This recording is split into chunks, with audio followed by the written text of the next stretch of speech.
Weight loss ಮಾಡ್ಕೊಳ್ಳೋಕೆ ತುಂಬಾನೇ ಒಂದು ಬೆಸ್ಟ್ ಮನೆಮದ್ದಿದು. ದೇಹದಲ್ಲಿರುವಂತಹ ಅನಗತ್ಯ ಕೊಬ್ಬನ್ನು ಕರಗಿಸೋದಕ್ಕೆ, ಬೊಜ್ಜನ್ನು ಕರಗಿಸೋದಕ್ಕೆ ತುಂಬಾನೇ ಸಹಾಯ ಆಗುತ್ತೆ. ನಮ್ಮ ಅಡುಗೆ ಮನೆಯಲ್ಲಿ ನಾವು ಪ್ರತಿನಿತ್ಯ ಬಳಸುವಂತಹ ಮಸಾಲೆ ಪದಾರ್ಥಗಳು, ಸಾಂಬಾರ್ ಪದಾರ್ಥಗಳು ಹೆಚ್ಚಿನವುಗಳು ನಮ್ಮ ಆರೋಗ್ಯಕ್ಕೆ ತುಂಬಾನೇ ಒಳ್ಳೆಯದು ಅಂತಾನೆ ಹೇಳಬಹುದು. ಮನೆಮದ್ದುಗಳಾಗಿ ಕೂಡ ನಾವು ಬೇರೆ ಬೇರೆ ತರದಲ್ಲಿ ಬಳಸಬಹುದು. ಅಂಥದ್ರಲ್ಲಿ ಒಂದು ಅಂತ ಹೇಳಿದ್ರೆ ಏಲಕ್ಕಿ. ಏಲಕ್ಕಿಯನ್ನು ನಾವು ರುಚಿಗೆ ಅಂತ ಹೇಳಿ ಎಲ್ಲ ರೀತಿಯ ಸಿಹಿ ತಿಂಡಿಗಳಲ್ಲಂತೂ ಕಂಪಲ್ಸರಿ ಬಳಸ್ತೀವಿ. ಇನ್ನು ಬೇರೆ ಬೇರೆ ರೀತಿಯ ಅಡುಗೆಗಳಲ್ಲಿ ರುಚಿಯನ್ನು ಹೆಚ್ಚಿಸೋದಕ್ಕೆ, ಹಾಗೆಯೇ ಪರಿಮಳವನ್ನು ಹೆಚ್ಚಿಸೋದಕ್ಕೆ ಇದನ್ನು ಬಳಸ್ತೀವಿ. ಆದರೆ ಇದೊಂದು ಬೆಸ್ಟ್ ಮನೆಮದ್ದು ಅಂತಾನೆ ಹೇಳಬಹುದು. ಬೇರೆ ಬೇರೆ ರೀತಿಯ ಮನೆಮದ್ದುಗಳಾಗಿ ಬಳಸಬಹುದು. ನಾನಿವತ್ತು ಏಲಕ್ಕಿಯನ್ನು ಬಳಸಿ ಮಾಡುವಂತಹ ಒಂದು ಸಿಂಪಲ್ ಮನೆಮದ್ದು, ಹಾಗೇನೆ ಯಾವ ರೀತಿ ಬಳಸಬಹುದು ಅನ್ನೋದನ್ನ ಹೇಳ್ತಾ ಇದ್ದೀನಿ. ಈ ವಿಡಿಯೋನ ಮಿಸ್ ಮಾಡದೆ ಕೊನೆ ತನಕ ನೋಡಿ. ಹಾಗೆ ನೀವಿನ್ನೂ ನನ್ನ ಚಾನೆಲ್ನ ಸಬ್ಸ್ಕ್ರೈಬ್ ಮಾಡಿಲ್ಲ ಆದ್ರೆ ಪ್ಲೀಸ್ ಸಬ್ಸ್ಕ್ರೈಬ್ ಮಾಡಿ. ಹಾಗೆ ಪಕ್ಕದಲ್ಲಿರುವ ಬೆಲ್ ಐಕಾನ್ನ ಕ್ಲಿಕ್ ಮಾಡಿ. ಹಾಗೇನೆ ನನ್ನ ಫೇಸ್ಬುಕ್ ಪೇಜ್ ಅನ್ನು ಕೂಡ ಫಾಲೋ ಮಾಡಿ. ಇವತ್ತಿನ ವಿಡಿಯೋದಲ್ಲಿ ನಾನು ಹೇಳ್ತಾ ಇರೋದು ಏಲಕ್ಕಿ ನೆನೆಸಿದ ನೀರು ಯಾವ ರೀತಿ ಮಾಡಬಹುದು, ಯಾವ ಆರೋಗ್ಯ ಸಮಸ್ಯೆಗಳನ್ನ ದೂರ ಇಡಬಹುದು ಅಂತ ಹೇಳಿ.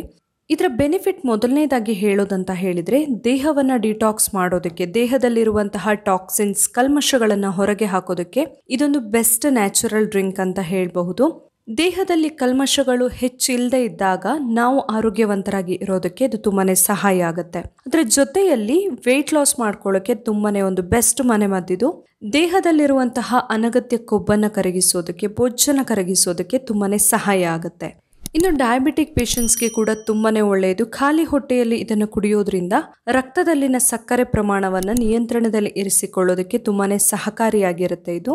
ಇನ್ನು ನಮ್ಮ ದೇಹದಲ್ಲಿರುವ ಕಲ್ಮಶಗಳನ್ನು ಹೊರಗೆ ಹಾಕೋದ್ರಿಂದ ನಮ್ಮ ಲಿವರ್ನ ಆರೋಗ್ಯಕ್ಕೆ ಕೂಡ ಅಷ್ಟೇ ಒಳ್ಳೆಯದು. ಲಿವರ್ನ ಆರೋಗ್ಯವನ್ನ ಕಾಪಾಡಿಕೊಳ್ಳೋದಕ್ಕೆ ಕೂಡ ನಮಗೆ ಏಲಕ್ಕಿ ನೆನೆಸಿದ ನೀರು ತುಂಬಾನೇ ಸಹಾಯ ಆಗುತ್ತೆ. ಅದೇ ರೀತಿಯಲ್ಲಿ ಚರ್ಮದ ಆರೋಗ್ಯಕ್ಕೂ ಅಷ್ಟೇ ಒಳ್ಳೆಯದು. ಚರ್ಮದ ಆರೋಗ್ಯವನ್ನ ಕಾಪಾಡಿಕೊಳ್ಳೋದಕ್ಕೆ, ಚರ್ಮದಲ್ಲಿ ಸುಕ್ಕು ನೆರಿಗೆ ಎಲ್ಲ ಆಗಬಾರ್ದು ಅಂತಾದ್ರೆ, ಹಾಗೇನೆ ಪದೇ ಪದೇ ಮೊಡವೆ ಕಲೆ ಎಲ್ಲ ಆಗ್ತಾ ಇದ್ರೆ ಅವುಗಳನ್ನು ದೂರ ಇಡೋದಕ್ಕೆ ಎಲ್ಲದಕ್ಕೂ ಕೂಡ ಇದು ತುಂಬಾನೇ ಒಂದು ಒಳ್ಳೆ ಮನೆಮದ್ದು.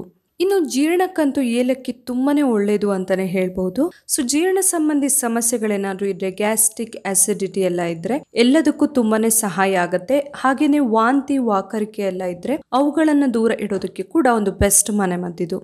ಇನ್ನು ಎಸ್ಪೆಷಲಿ ಲೇಡೀಸ್ಗೆ ಪೀರಿಯಡ್ಸ್ ಟೈಮಲ್ಲಿ ಬರುವಂತಹ ಹೊಟ್ಟೆ ನೋವು, ಬೆನ್ನು ನೋವು ಎಲ್ಲ ಏನಿರುತ್ತೆ, ಇನ್ನು ಕೆಲವೊಬ್ಬರಿಗೆ ತುಂಬ ವಾಮಿಟಿಂಗ್ ಕೂಡ ಆಗುತ್ತೆ ಮುಟ್ಟಿನ ಸಮಯದಲ್ಲಿ. ಇವುಗಳನ್ನೆಲ್ಲ ದೂರ ಇಡೋದಕ್ಕೆ ಕೂಡ ಒಂದು ಬೆಸ್ಟ್ ನ್ಯಾಚುರಲ್ ಡ್ರಿಂಕ್ ಇದು. ಇದನ್ನು ಹೇಗೆ ರೆಡಿ ಮಾಡಬಹುದು ಅಂತ ನೋಡೋಣ. ಫಸ್ಟಿಗೆ ನಾನಿಲ್ಲಿ ಒಂದು ಏಲಕ್ಕಿಯನ್ನು ತೊಗೊಂಡಿದ್ದೀನಿ. ಏಲಕ್ಕಿಯ ಸಿಪ್ಪೆಯನ್ನು ಬಿಡಿಸ್ಕೊಳ್ಬೇಕು. ರಾತ್ರಿ ಮಲಗೋದಕ್ಕಿಂತ ಮುಂಚೆ ನಾವು ಒಂದು ಏಲಕ್ಕಿಯನ್ನು ಸಿಪ್ಪೆ ಸಮೇತವಾಗಿ 1 ಲೋಟ ನೀರನ್ನು ಹಾಕಿ ನೆನೆಸಿ ಇಟ್ಕೊಳ್ಬೇಕು. ಬೆಳಿಗ್ಗೆ ಏಳುವಷ್ಟರಲ್ಲಿ ಇದು ಚೆನ್ನಾಗಿ ನೆಂದಿರುತ್ತೆ. ಬೆಳಿಗ್ಗೆ ಎದ್ದವರು ನಾವು ಆ ನೀರನ್ನು ಕುಡಿಬಹುದು. ಡೈರೆಕ್ಟಾಗಿ ಬೇಕಂದರೆ ಕುಡಿಬಹುದು. ಇಲ್ಲ ಆದರೆ ಸ್ವಲ್ಪ ಬೆಚ್ಚಗೆ ಇರಬೇಕು ಅಂತ ಅನಿಸಿದ್ರೆ ಸ್ವಲ್ಪ ಬೆಚ್ಚಗೆ ಮಾಡಿಕೊಂಡು ಆ ನೀರನ್ನು ಕೂಡ ಕುಡಿಬಹುದು. ಇದರಿಂದಾಗಿ ಎಲ್ಲ ಆರೋಗ್ಯ ಸಮಸ್ಯೆಗಳನ್ನು ದೂರ ಇಡೋದಕ್ಕೆ ತುಂಬಾ ಸಹಾಯ ಆಗುತ್ತೆ. ನೋಡಿದ್ರಲ್ಲ, ಏಲಕ್ಕಿ ನೆನೆಸಿದ ನೀರು ಯಾವ ಆರೋಗ್ಯ ಸಮಸ್ಯೆಗಳನ್ನು ದೂರ ಇಡೋದಕ್ಕೆ ಸಹಾಯ ಆಗುತ್ತೆ ಅಂಥೇಳಿ. ಈ ವಿಡಿಯೋ ಇಷ್ಟ ಆಗಿದ್ದರೆ ಲೈಕ್ ಮಾಡಿ, ಹಾಗೆ ಶೇರ್ ಮಾಡಿ. ನಾಳೆ ಇನ್ನೊಂದು ಹೊಸ ವಿಡಿಯೋದೊಂದಿಗೆ ಮತ್ತೆ ಬರ್ತೀನಿ. Thank you.